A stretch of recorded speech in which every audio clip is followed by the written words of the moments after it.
혹시 이런 생각 해본 적 있으세요? 왜 이렇게 힘들지? 왜 나는 잘 되는 게 없을까? 왜 세상은 이렇게 불공평할까? 검은색, 죄. 열심히 살려고 하는데 관계는 자꾸 깨지고, 잘 해보려고 하는데 또 상처받고, 뭔가 늘 허전하고 채워지지 않는 느낌. 그게 단순히 내가 부족해서가 아니에요. 성경은 그 허전함의 뿌리를 이렇게 말해요. 우리를 만드신 하나님과의 관계가 끊어졌기 때문이라고요. 마치 콘센트가 뽑힌 것처럼 전원에서 분리된 상태.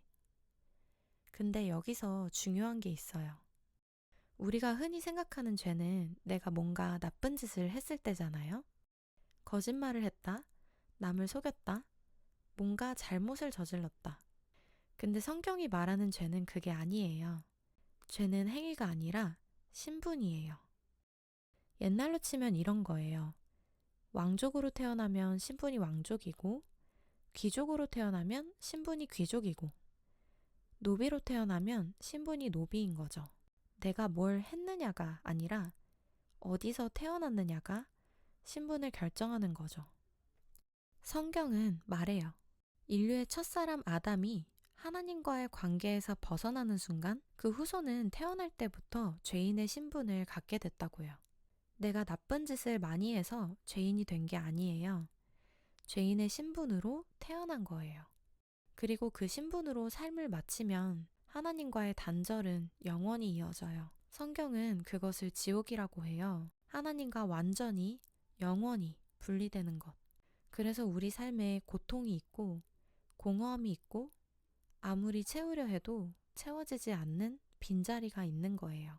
근데 하나님은 그걸 그냥 두지 않으셨어요. 붉은색, 십자가.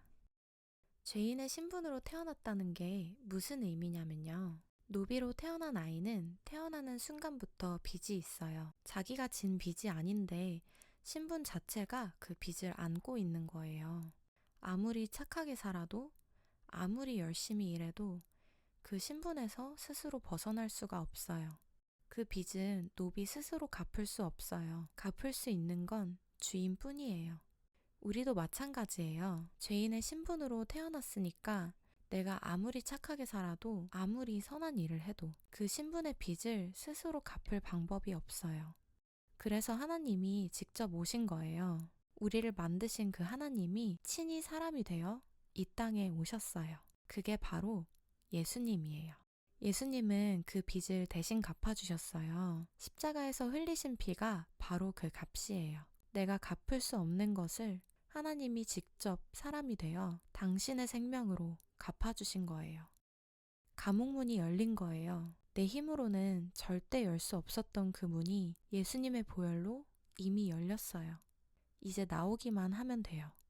근데 문은 열렸는데 나 같은 사람이 나가도 될까? 나는 아직 부족한데. 여전히 그 안에 머물러 있는 분들이 있어요. 복음은 이렇게 말해요. 문은 이미 열렸어. 이제 나와 함께 걸어가자. 흰색, 하나님의 자녀. 감옥에서 나왔어요. 그럼 이제 어디로 가는 걸까요? 1962년에 찍힌 사진이 한 장 있어요. 미국 대통령 집무실 그 육중한 책상 아래에서 한 아이가 아무렇지 않게 뛰어놀고 있어요. 그 누구도 함부로 들어갈 수 없는 공간인데 어떻게 이 아이는 여기 있을 수 있을까요? 대통령이 직무 보는 책상 아래서 이렇게 천진난만하게 놀 수 있을까요? 답은 간단해요. 존 F 케네디의 아들이니까요. 아들이기 때문에 거기가 그냥 집인 거예요. 우리 이야기로 돌아올게요. 우리는 죄인의 신분으로 태어났어요. 하나님이 직접 사람이 되어 오셔서 그 신분의 빚을 십자가의 보혈로 갚아주셨어요. 감옥문이 열렸고 우리는 나왔어요. 그리고 예수님을 영접하는 순간 신분이 바뀌어요. 죄인의 자녀에서 하나님의 자녀로. 내가 착해져서가 아니에요. 뭔가를 잘 해서가 아니에요. 예수님 안에서 신분 자체가 바뀌는 거예요. 노비의 자녀로 태어났는데 왕의 자녀로 입양된 거예요. 케네디의 아들이 백악관 집무실에서 뛰어놀 수 있듯이 하나님의 자녀가 된 우리는 이제 하나님 앞에 당당히 나아갈 수 있어요. 더 이상 두려움으로 살지 않아도 돼요. 버림받을까봐 조마조마하지 않아도 돼요. 아버지 품 안에 있는 자녀니까요. 초록색 새 생명. 여기서 한 가지 물어볼게요. 지금 술도 마시고 담배도 피우고 딱히 뭘 잘하고 있는 것도 없는데 나 같은 사람이 하나님의 자녀가 될 수 있을까요? 될 수 있어요. 아니, 이미 됐어요. 예수님을 영접했다면요. 하나님의 자녀가 되는 건 내 행동의 결과가 아니에요. 신분이 먼저 바뀌고 삶이 따라오는 거예요. 씨앗이 땅에 심기면 그냥 씨앗으로 있지 않죠. 뿌리를 내리고 줄기가 올라오고 열매를 맺어요. 시간이 걸릴 뿐이지 반드시 일어나요. 어제까지 쉽게 화내던 사람이 조금씩 달라져요.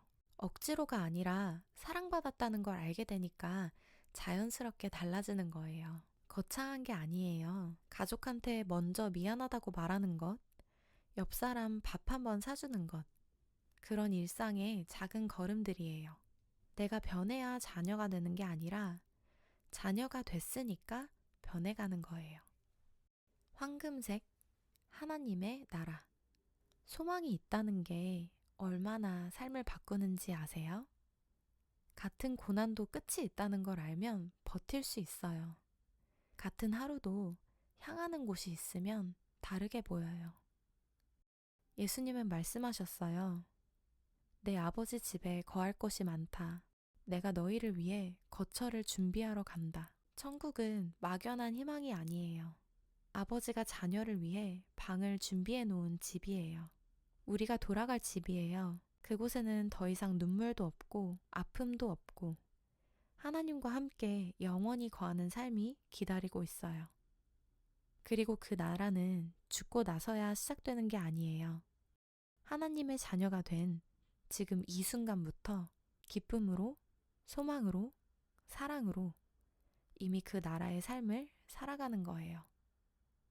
정리해서 말씀드리면 검은색, 우리는 태어날 때부터 죄인의 신분이었어요.